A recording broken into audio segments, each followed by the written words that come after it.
Assalamualaikum warahmatullahi wabarakatuh. Alhamdulillahirrabbilalamin.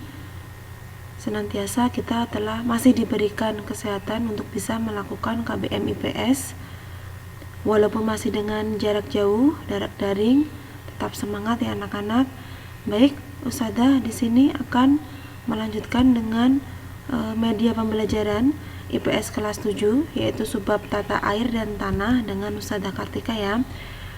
Langsung saja, Ustadzah akan membahas dengan tata air. Tata air di sini Ustadzah akan membahas tentang berdasarkan sifatnya air beredar di bumi dibedakan menjadi dua, yaitu perairan tawar dan perairan asin. Jadi asal muasal air tawar dan air asin. Perairan tawar itu biasanya perairan yang airnya itu tidak berasa. Di sini perairan tawar dibedakan menjadi dua, air permukaan dan air tanah. Air permukaan yaitu air yang beredar serta mempunyai daerah aliran di atas muka bumi yang terdiri dari danau, rawa, dan sungai. Air tanah yaitu air yang alirannya di dalam tanah sebagai hasil resapan air dari air permukaan yang dibagi menjadi air tanah dangkal dan air tanah dalam.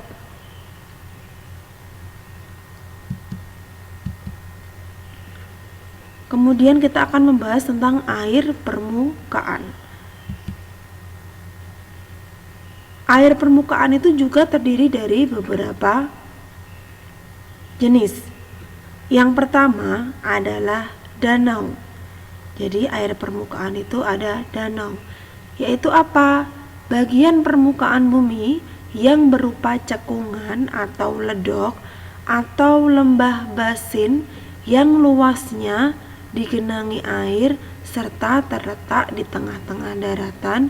Air danau berasal dari aliran air sungai, air hujan, dan air tanah. Jadi air danau terbentuk itu dia berasal dari aliran air sungai yang mengalir, kemudian bisa dari air hujan yang turun, kemudian karena ada cekungan itu kemudian adalah terwujudnya danau. Bisa juga dengan air tanah. Air tanah tadi air yang berasal dari dalam tanah. Ini adalah gambar danau. Ini Ustadzah memberikan sampel dengan Danau Toba. Kemudian jenis danau sendiri itu ada 6. Yang pertama ada danau vulkanik. Danau vulkanik ini terbentuk karena letusan gunung api. Contohnya danau di kawasan Tangkuban Perahu di daerah Jawa Barat. Kalau anak-anak sudah pernah wisata ke sana pasti akan tahu di situ seperti ada danau tetapi berasal dari kawah. Yang kedua adalah danau tektonik. Terjadi karena peristiwa patahan atau penurunan kerak bumi oleh aktivitas tenaga endogen, yaitu contohnya Danau Poso dan Danau Laut Tawar. Yang ketiga adalah danau tektovulkanik. Terbentuk karena gabungan peristiwa tektonik dan vulkanik. Contohnya Danau Toba yang tadi gambarnya sudah Ustadzah berikan di depan. Danau Toba ini biasanya berasal dari daerah Sumatera. Yang keempat adalah Danau Karts yang terbentuk di kawasan kapur karena batu kapur melarut dan daerah cekungan itu kemudian terbentuk.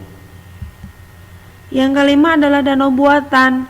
Danau buatan ini contohnya seperti waduk yang sengaja dibuat manusia. Contohnya adalah waduk Gajah Mungkur. Biasanya waduk-waduk ini atau danau buatan ini digunakan untuk irigasi, kemudian juga bisa digunakan untuk perairan atau tenaga atau PLTA, perairan tenaga listrik.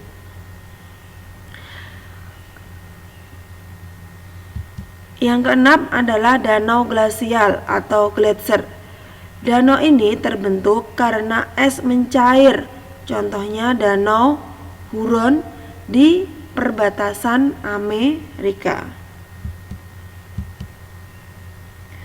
Kemudian Ustazah akan membahas tentang rawa.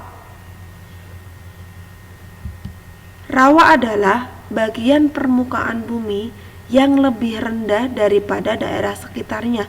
Jadi daerah ini tuh lebih rendah dibanding dengan daerah sekitarnya. Ini contohnya.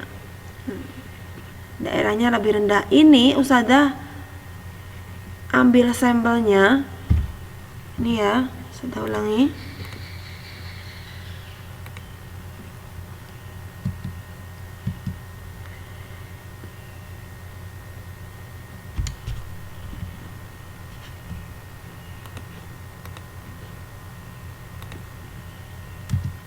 Ini adalah rawa Pening.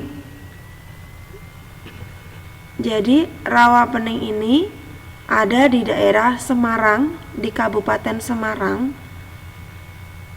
Ini Ustazah berikan gambarnya. Ini adalah contoh rawa Pening. Ya, yang ada di daerah Ambarawa. Ini apa? Ini adalah tumbuhan enceng gondok yang biasanya digunakan untuk penduduk-penduduk sekitar untuk dianyam, digunakan untuk membuat tikar ataupun bisa dibuat kerajinan seperti tas, dompet ataupun yang lainnya, dan hasil ini pun bisa diekspor ke luar negeri. Kemudian selanjutnya rawa dibagi menjadi 3.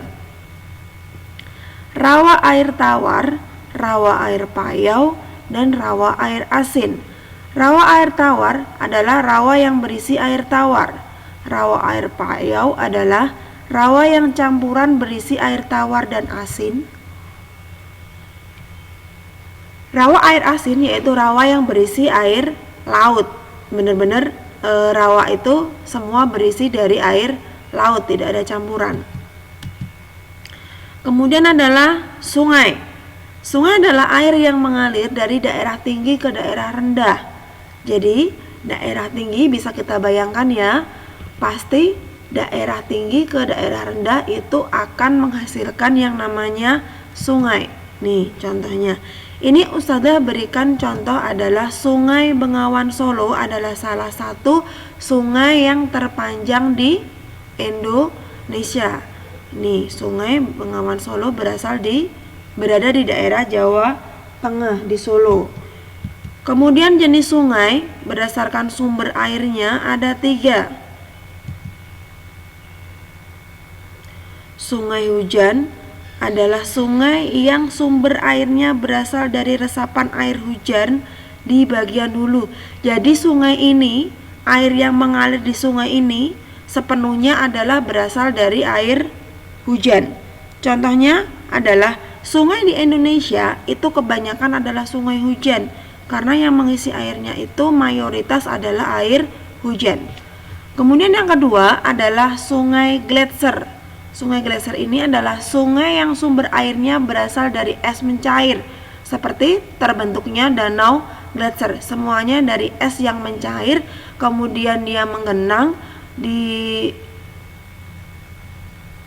terwujudlah menjadi sungai gletser. Contohnya di sini adalah Sungai Gangga dan Sungai Brahmaputra di India. Memang sungai gletser ini tidak ada yang dari Indonesia. Yang ketiga adalah sungai campuran. Sungai campuran ini adalah sungai yang berasal dari air hujan dan es mencair. Jadi sungai ini berasal dari 2 air hujan dan es mencair. Ini contohnya adalah Sungai Digul dan Sungai Mamberamo di Papua. Ya. Untuk pertemuan hari ini Ustazah bahas tata air dulu. Yang kita bahas ada danau, rawa, dan sungai. Kalian pelajari. Untuk pertemuan berikutnya Ustazah melanjutkan dengan air tanah dan jenis-jenis tanah dan perairan asin. Mungkin sampai ini dulu bisa kalian putar-putar kembali, di buku juga sudah ada, bisa kalian baca ulang. Ya, jangan malas, tetap semangat. Saya akhiri. Wassalamualaikum warahmatullahi wabarakatuh.